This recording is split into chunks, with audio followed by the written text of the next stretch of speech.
Good evening, everyone, and welcome to I'm Mark Colazzo, along with Kay Anderson and Randy Sherwood. We want to welcome you on behalf of the Fishtown District to our Business Security Grant informational session. As we move into the new year, it's been a focus both for the bid as well as our neighboring community partners. We see Jen from FNA on there. Hi, Jen.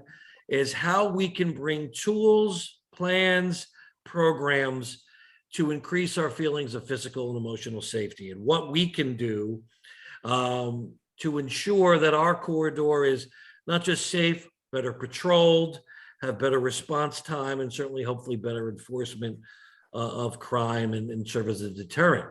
And one of the things we're lucky to have is the city of Philadelphia has a great plan, a business security camera grant that actually reimburses you for getting those exterior cameras on your business. And certainly they serve a lot of functions for a busy corridor like ours. And I think it's important that we wanted to remind people about the program, how to apply for it. And then we're lucky to be joined by Dan Wren of Omega Security Systems. I've known Dan for a long time and worked with Dan we're going to get into a little bit of the equipment, what you really need, placement, and what would be best for our businesses. So to kick it off, I know we have poor Maxine Ferguson sitting in her car, so I don't want to keep her waiting. But I want to thank Maxine and Javier Mojica from the Department of Commerce. They are great partners of ours. In fact, Maxine, I just filed our first business security camera grant on behalf of the corridor, so we'll get into that. So if we can, I want to turn it over to you guys to give a little bit of a overview of the plan, the program, the particulars, and where people can find it. So Maxine and Javier, the floor is yours. Hi, so my name is Maxine Ferguson, and I run the Business Security Cam program for the City of Philadelphia through the Commerce Department. The security program provide 50% of the cost for a system installed on a commercial business property, up to $3,000. We started the program just opened back up September the 15th. So we're just rolling it out. And so, yes, we provide 50% of the cost.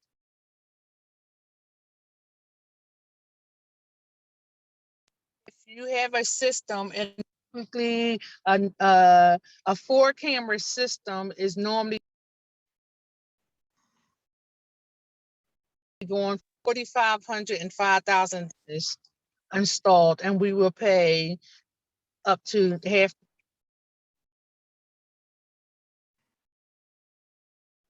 So, Javier.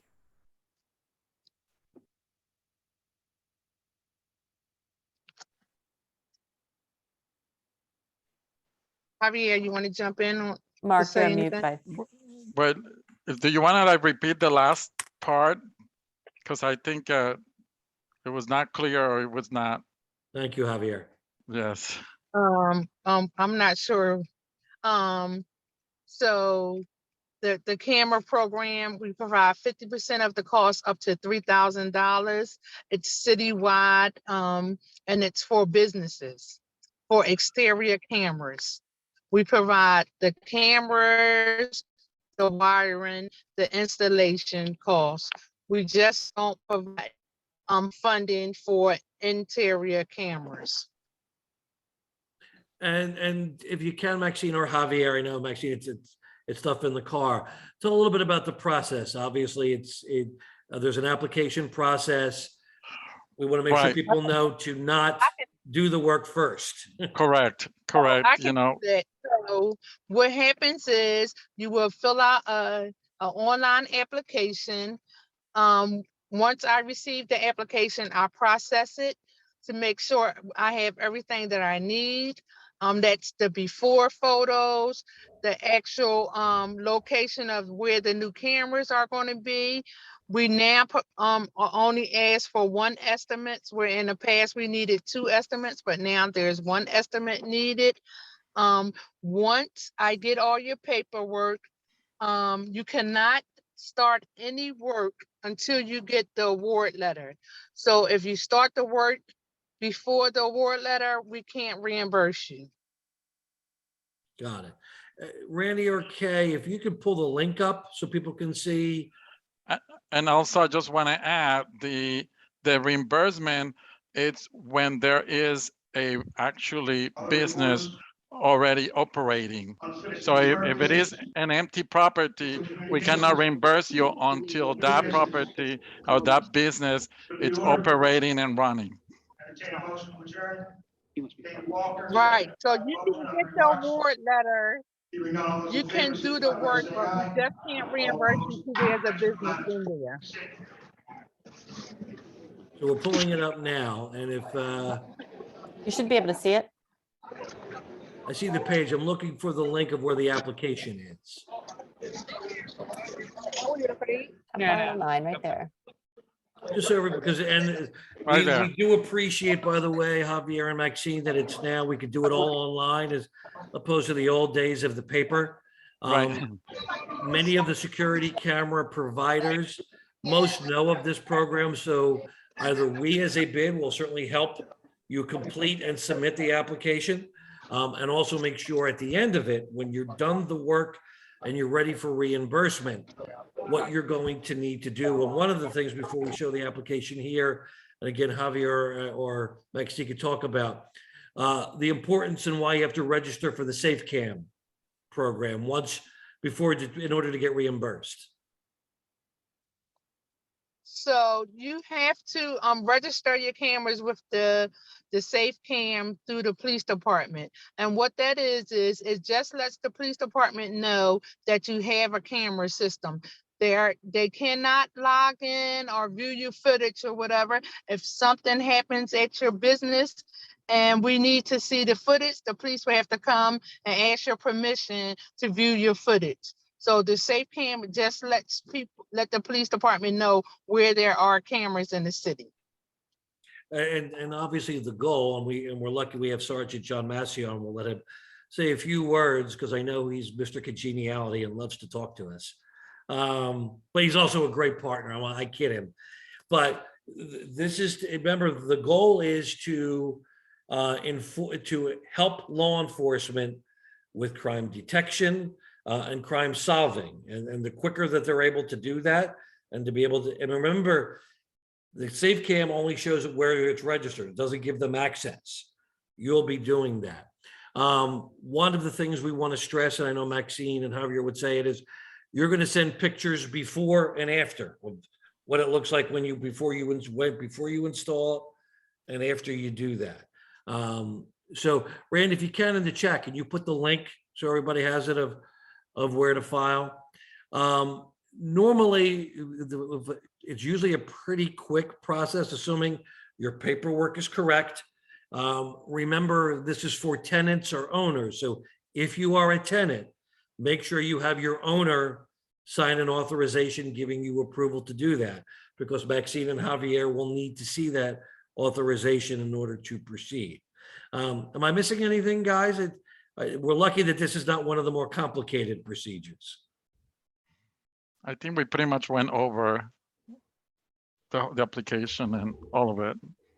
And assuming once work is done, it's been approved, work is done, and you submit, how long does it normally take for reimbursement? And we're not holding you to this.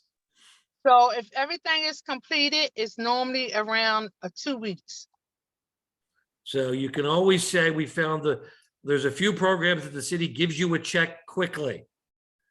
So the gain is really, really important. And listen, during a lot of the year, as Maxine and Javier know, the program was closed because resources were really moved to COVID.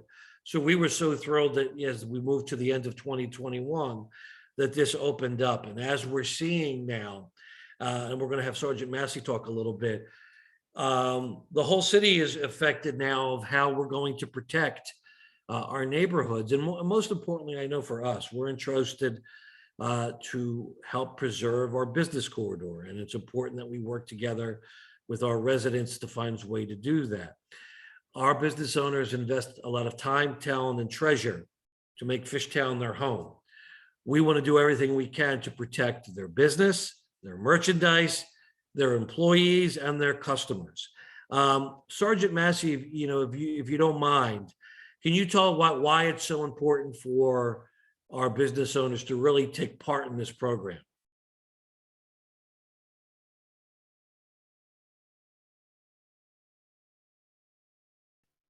He's John, you're on leaving. mute.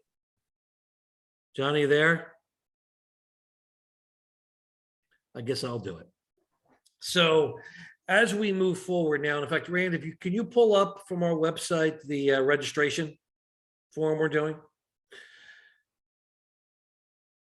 Especially for a business, as you know, whether it's a break-in, we've had robberies or a carjacking, whatever it may be. It's important that the business owners, those who can prosecute, the cops the police officers have the ability to reach out and reach them. We on our website have prepared a business security contact list where our business owners can provide emergency contact information, but more importantly, let our police district know if they have an alarm system and if they have security cameras. We want to make sure that we keep an inventory for all of us so that our police know exactly where to go, who to call. And, it certainly helped the other day. We had, a break-in, the other day, not too long ago, at Middle Child Clubhouse. Because we had cameras in the air, we were able to identify suspects. And that's so very important to do. So it's important, again, it's our website, it's fishtowndistrict.com. You'll see right at the top, security contact form. If you're a business owner, please, please, please complete. Since John is apparently napping, I want to bring on Dan Wren, and then we'll go to questions. I've worked with Dan prior to even me coming to the Fishtown bid. I ran the Mayfair Business Improvement District. And we also engaged in a program that we're starting here, which was the Business Improvement District installed security cameras at designated intersections so that we would get coverage, as well as we're adding license plate cameras. Our goal is so that we will have eyes and ears at our major thoroughfares with the point of covering each one each year. And that these cameras would also have easy access for the 26th, the bid. I would have it on my computer. So if Sergeant Massey called, we could give him a copy real fast. And we would also make sure that we have protocols in place so that certainly if our neighbors need them, community partners need them, or businesses, we could give them. But if it's something for court, if it's something for an insurance case, then they have to go through us and make a formal request. So we're not just giving out information. And it has worked wonderfully, especially in Mayfair. It couldn't have been received better.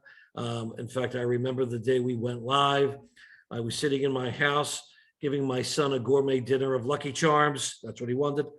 And we got a call from NBC 10. They heard about it. They saw it on social media. Put my suit on. We went out. We walked the corridor. And what was most gratifying, talking about why we were doing this, adding this program for our commercial corridor, it also allowed. We also went into our businesses, how thrilled they were to have this extra protection. Before we go to Dan, I see Councilman Squilla is joining us. Good evening, Mark. Thanks for being here. Good evening, Mark. Thank you for having me. I appreciate it. I know you got a busy night, so thanks, listen, Mark is truly one of my favorites. Thank you for being a great partner with us and for all your help in doing whatever we can to have a clean, safe, thriving corridor. So thank you. Thank you for your staff. Thank you, Mark. I look forward to continue working with you to ensure that we continue having that and making it even better than it is today. Thanks. So I want to bring Dan on, and Dan can talk a little bit about what we achieved in Mayfair, our success rates, and what really the type of technology that you want to see.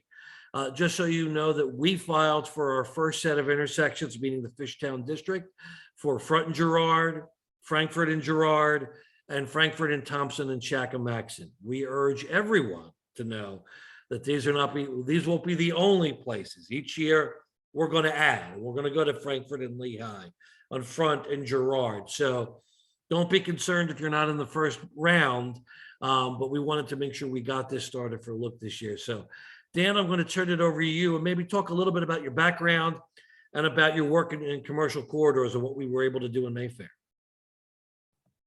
All right, thanks, Mark. My name's Dan Wren from Omega Security Systems.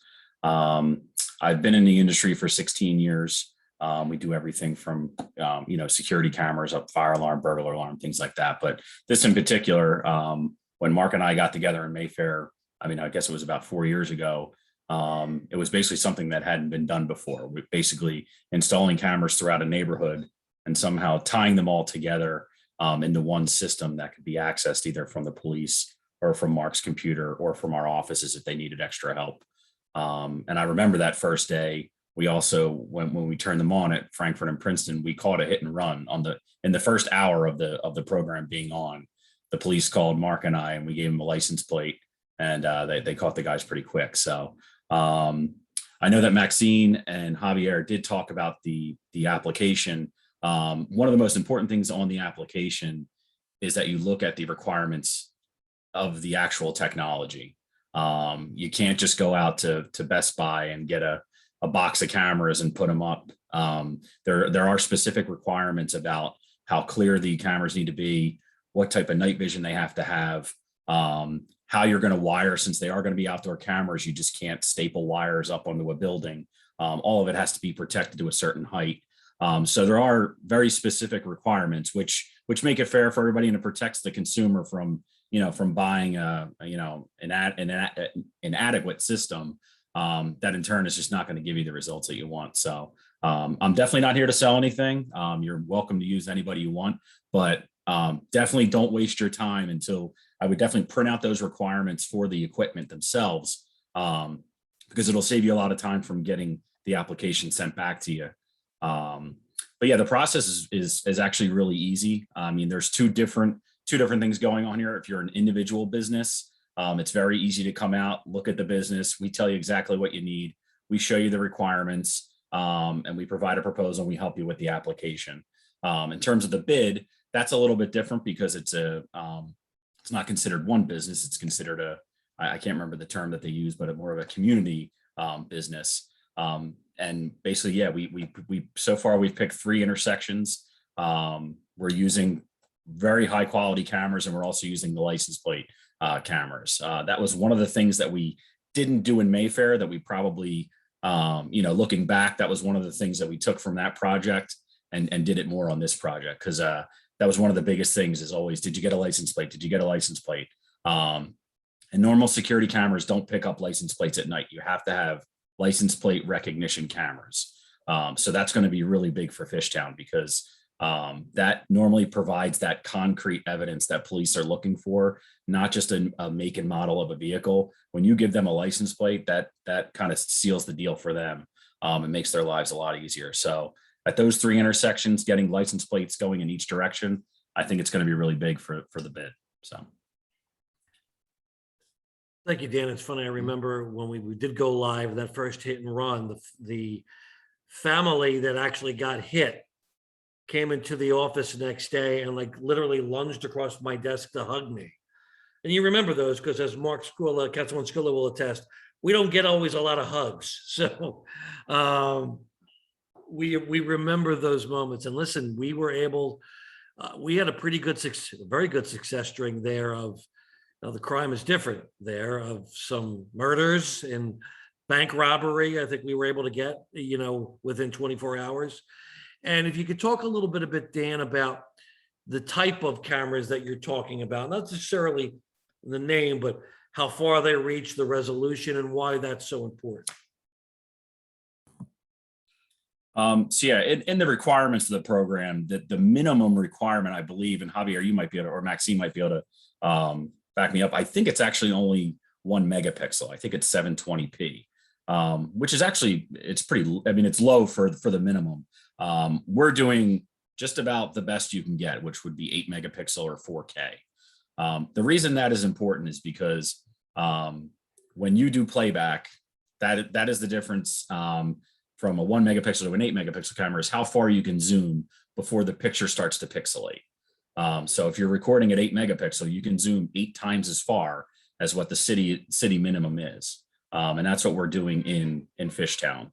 Mayfair, which we still have great success with those cameras, 4 megapixel was the highest 4 years ago. So these will be twice as clear as Mayfair. And we've done, I mean, we're talking about hundreds of incidents in the past 4 years in Mayfair, from everything from, a small dog bit somebody to, like Mark said, we've had a couple of murders, we've had bank robberies, we've had vandalism, we've had assaults. I mean, all the Lincoln High School stuff at Frankfurt and Cottman. There's a lot going on there. So yeah, and then the night vision also. There'll be over 100 feet of night vision. I mean, it's pretty well lit in Fishtown, especially at the intersections we're choosing. But there'd be 100 feet of night vision if it was in no light at all, no moonlight, no street lights, nothing. So they're really high quality cameras. They're the best. They're the best you can really get right now in terms of the technology. So, and once again, Mark said he'll be able to access it from a laptop in the bid office. If the 26 wants to have it on a laptop in their place, they'll be able to access it as well if they need to. And we're always here as a backup. So, if it's something really big, which requires a lot of space to download and things like that, we do help out with that as well. So, And Dan, when we talk about being able to access it, we could talk about it in two ways. First, if an individual business, how it's set up inside the office, and the same thing with the intersections where we pick one host per se. Mm-hmm. You could talk a little bit about that. Mm-hmm. Yeah. So each intersection, if you just picture 4 corners, we try and pick, well, whoever's the most receptive to having a recorder installed in their business. What we do is we plug the recorder in, we connect to that business's internet, and basically that gives us that remote connection. The other 3 businesses, we just put a wireless receiver on the outside of their business, and we bring the other 3 businesses back to that one main business with the recorder. So the recorder is housed in one business at each intersection, but all 4 businesses can access it. So all 4 businesses can have an app on their phone, tablet, laptop, Macs, whatever you want. So they can always see their cameras, or we can always talk about how many cameras they can see. Like if you don't want the other 3 businesses seeing your outdoor cameras, we can tailor your logins so that we can block people from seeing cameras that you don't want people to see. But obviously the bid and the police through the program would have full access if there is an incident. So. And obviously it's easier when it's just one business hiring you or anyone to do the program. Mm-hmm. That host is set up right on their internet. Mm-hmm. Correct? Yep. So let's talk about installation. What do you need? How big are the cameras? How high do they need to be? Because I think people don't realize how non-intrusive this process is. Yeah. I mean, it's a lot of people think that we have to beat up your business really bad and make it look horrible, but they're low profile. They're dome style cameras because they have to be IP66, which is another requirement for the city. You can't put up bullet cameras. You can't put up turret cameras as of right now. So they're very low profile, a dome style camera. And once again, they have to be, it's 10 to 14 feet. Now, certain cases, I think exceptions have been made, but you always want them to be about 10 feet anyway, which is the height of a basketball rim, which most people can't touch. To give you an example, that's what I always put it as. But any of the wiring, whether you're going to poke out from the basement and go up to 10 feet, anything below 10 feet has to be in conduit or some type of protective sleeve in order to protect the wiring. And that's part of, once again, the city's requirements. And I mean, just as far as the cameras, I think also they're pretty small. All things considered. Yeah. I mean, every year they get smaller and smaller, and they get better and better, but they're definitely not, the old school white box style, looking like a prison on the corner of your property. So before I see Sergeant Massey's here, how can people find you, Dan? The easiest way is just to go to Google, omegasecuritysystems.com. And like I said, I'm not here to sell anything, but if you are interested, I'd be happy to come out and at least show you what I would recommend, and then show you how to fill out the application on the website. And as Maxine and Javier said, you're welcome to get more than one bid. But yeah, I'm very familiar with the process, and I'm happy to answer any questions. Thank you, Dan. And for all of our businesses, as you all know, we're here. We'll help you. We'll do the application with you. We'll make sure you get all your information together. We'll submit it. Our job is to take the pressure off of you so you could do what you need to do to run your business and increase, find the safety mechanisms that you want. I want to bring on our own Serpico, Sergeant John Massey. I've known John for a long time now. And I've never met anybody so dedicated to helping the neighborhood and really going out of his way. And certainly as we move forward in 2022, John and I have had a lot of talks about why more than ever, I think this program is so important. So John, can you talk a little bit about, as a law enforcement tool, why this program is so valuable and why you believe it's so necessary? Well, all those compliments, Mark. You must have a favor coming up soon. No, not yet. I'm sorry, I was leaving our FOP meeting. I got the tail end of Dan's speech. So Dan gave a lot of good information that I was going to ask him questions, but he answered everything. So prior to me coming to the 26th district, I worked our crime center, and part of my project was license plate readers. So we call them tag readers on our cars and our crime cameras. So a lot of residents, and I think as Councilman Squill is still on, a lot of times we have shootings, residents always ask for a city crime camera. And those cameras are about 2 stories high, lower quality than what Dan's talking about. They pan, tilt, and zoom every 15 seconds. And they're not, it's when you go and, so when Dan explained about going in post time to review something, if you don't have the right requirements, you're going to get that pixelated, grainy image. And that's what a lot of our cameras are. So they don't have tag reader capability. I know one resident in my district that has tag reader capability, and 3 businesses that have tag reader capability. That's a big thing. That's a home run for us to get license plates. It's very rare to get that, and that brings home a lot of our crime cases, especially at nighttime with the glare of the tags. So we don't have tag reader cameras, other than each police district has 1 patrol car, if it works, with tag reader cameras that take still shots as they pass your vehicle. And that data is stored, but there's no cameras that police through our department that are to scan those things. And then we talk about the corridor. We had a bank robbery not too long ago in the Frankfurt corridor. We got very limited video, so that would help. That would be helpful in that area. The ingress and egress of those highly trafficked corridors around Frankfurt Avenue. And with our department continuing to downsize, I just lost a cop yesterday. Abington Township grabbed them up. I got another cop going to the federal government. We are at the lowest staffing level in the history of the department that anybody's alive can remember. And it's continued. There's no light at the end of the tunnel. So we are going to be going to more of a virtual and highly depending on the residents and the businesses to help us. And at some point, they're going to have to make a decision on what to do as far as what type of incidents we can respond to, because we can no longer provide the service that we used to, say, 2 years ago. But it's a hurdle. But the video is key. It's the best evidence we have. It guarantees, not guarantees, but it assists in confessions, it assists in court cases and convictions, and it takes the physical person out of the picture when you have video. Video is the witness, so it helps us out a lot. And the fact that we have access, because the problem I have a lot of time is, and we're going through this now with the stream of carjackings, I can't get a hold of anybody. People don't want to, get back to us. We can't get a hold of their cameras. They got to call somebody. They don't remember the password. It's not in record mode.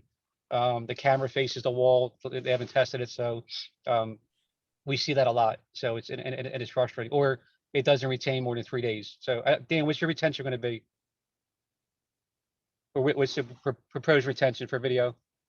The minimum for the city is 14 days, but this will be, I believe we did the calculations, it'll be 45 to 60 days.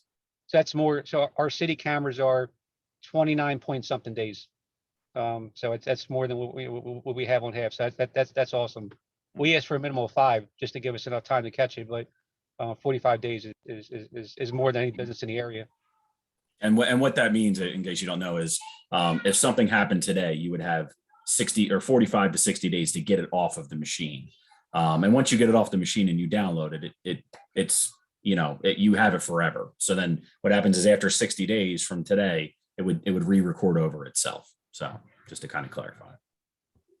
And John and Dan, John, you brought up a good point about, I know since I've been here and certainly even in other places, but especially here, there seem to have been a lot of issues, Sergeant, even regarding, you talked about placement with the cameras, that Right. businesses didn't necessarily have them placed right. And both of you could comment on that. Why is that so critical? And really, how do you ensure that you do it right?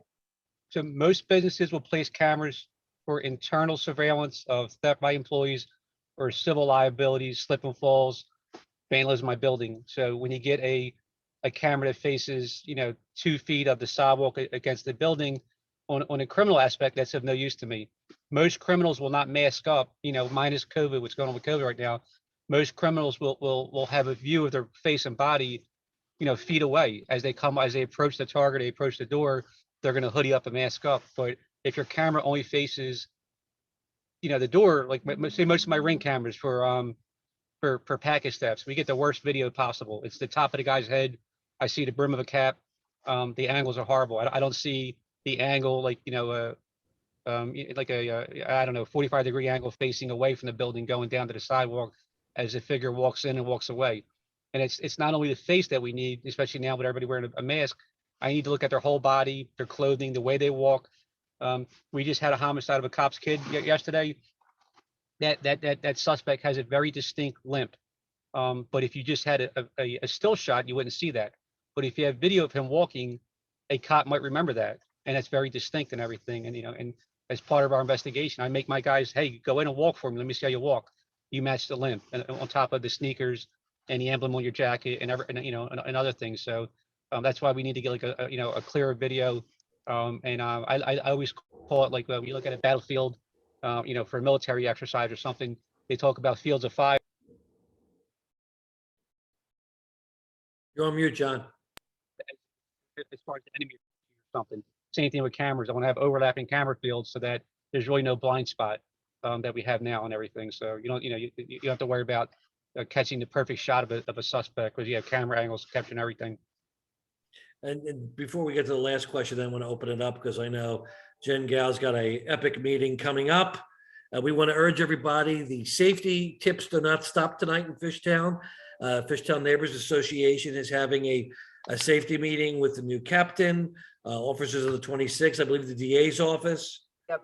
So if you go to the Fishtown Neighbors Association website, right, you can register there. Yep, you can register there. You can also register on Facebook as well.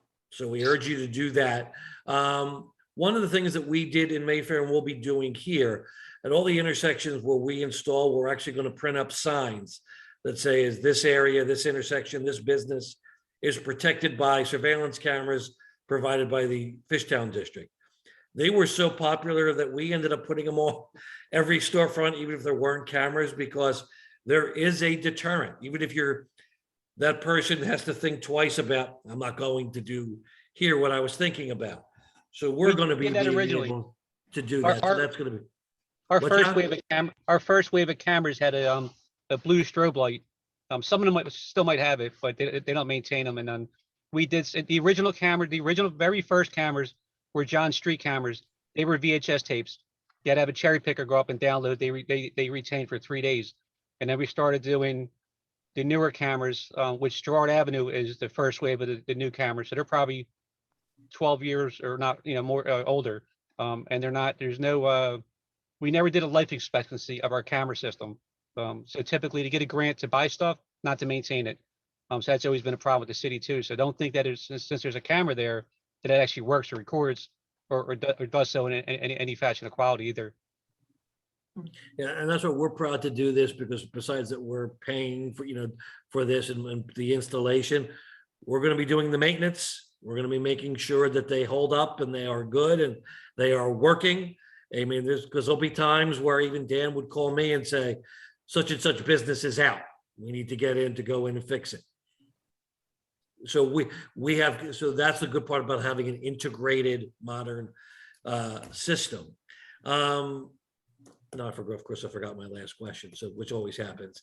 Hey, Mark, I do have a question. As far Perfect as, timing. Who has questions? as far as a registered business, do like apartment complexes count as a registered business, and do like the rec centers and or schools count as a business?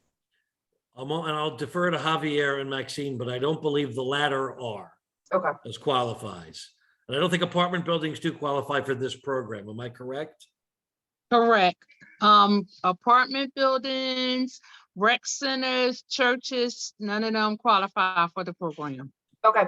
It has to be a commercial property that service the public. Perfect. Thank you. Mhm.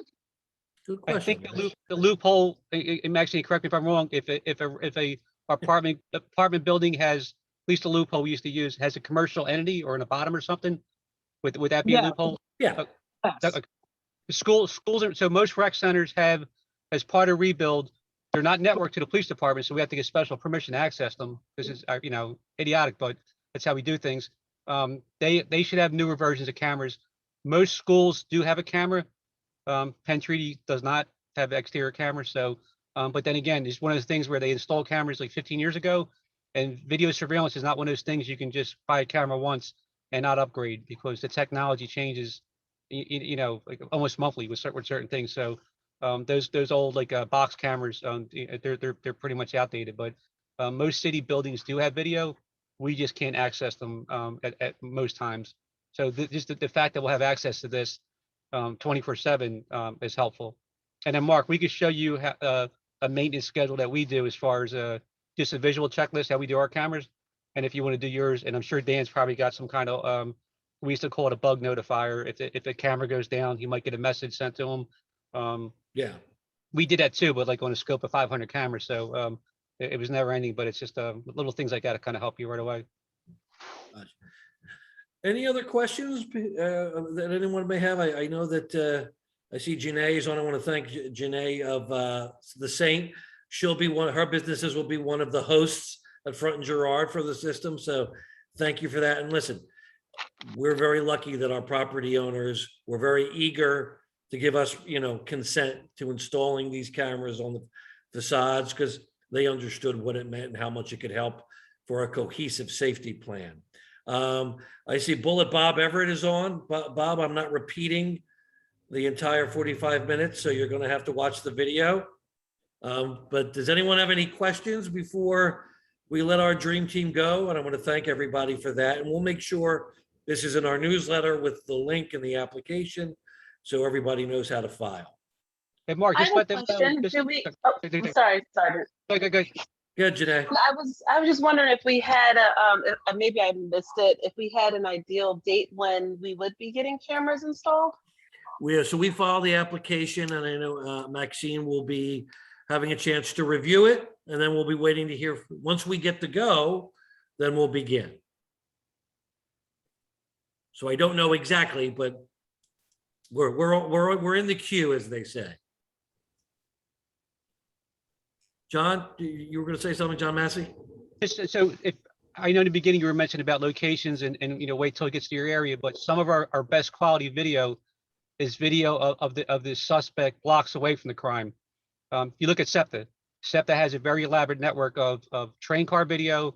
Everything's hardwired. That's why their quality is so good, and it's very low level. But a lot of times you see that perfect face shot, or that could be a mile away.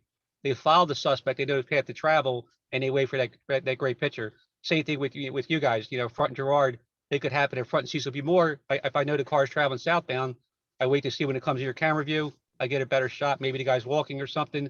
He feels more comfortable. He's got his body exposed.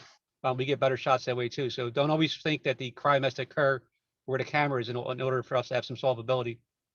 Yeah, that's how we got the hit and runs turning on to Frankfurt Avenue. I think we even got, it was a car theft that turned out, of course, to be repossession. But we tracked the car as it was taken at like 3 a.m. So we just had a hit and run on Frankfurt Avenue. One of the businesses, another law enforcement gave us a good video. I don't know if the woman succumbed to her injuries, but she was critical. And the guy, the driver had an elaborate story as he thought he bumped a piece of trash, but he ran over the woman twice. So we have it on video, and now it's crucial in the evidence of the court case. So. And again, and you know, when we hear these things, it's not to scare, it's just to provide info, but that's why this program is really such an invaluable asset to our business. I always tell people, between this and the storefront improvement, the city gets it right, at least for what it pushes you to do. Last comments before. Is that I know, one Jen, time, you're gonna Mark? go. One time. The city gets it right at least once. Is that what you're saying? That and electing you, Mark. You know, listen, it's funny because Randy had texted me during all of the crime statistics from Mayfair, like, you know, there was a reason why coming here was such a pleasure. And it's because of all of you and all the great things happening. And we want to protect that. And we want to make sure that everyone feels safe for all the people that are continuing to come here. And we have this is just one mechanism in a plan of that. Lastly, one of the things we're working on with the 26th, we're going to be working on a comprehensive safety plan. We'll be bringing in our community groups as well. It's basically, let's identify what goes on here and then provide tips of what we all can do.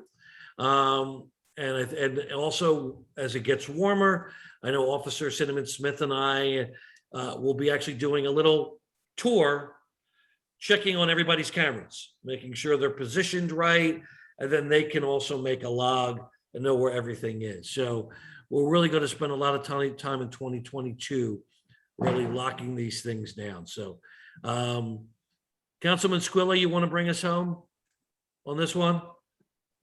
Anything you want to add? No, I mean, I just think if we continue on, obviously, to work together, I think we'll make a dent in some of the concerns that we have.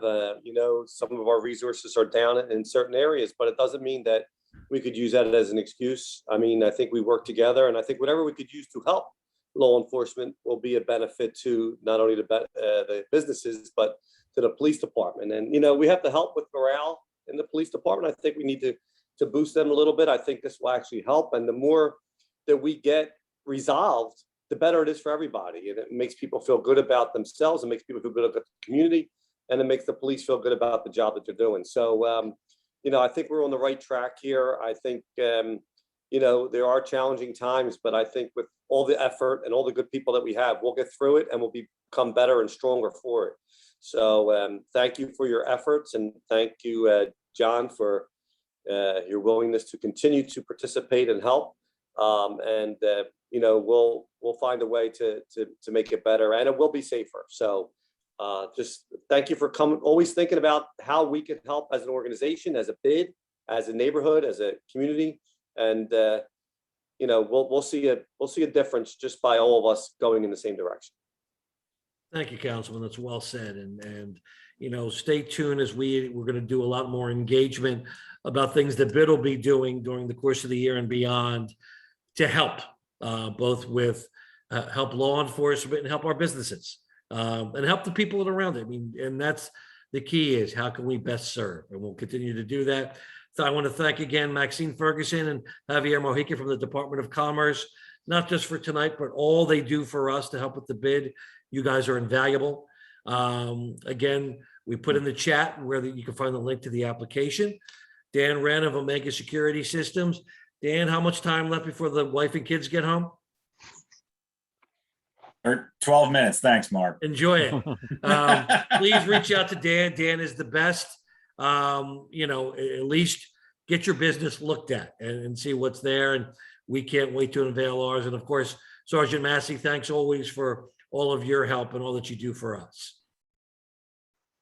And with that, everybody, go to F&A in 10 minutes. I'll be there. See you all there. Have a Thank great you. night, everybody. See you soon, guys. Bye. Bye.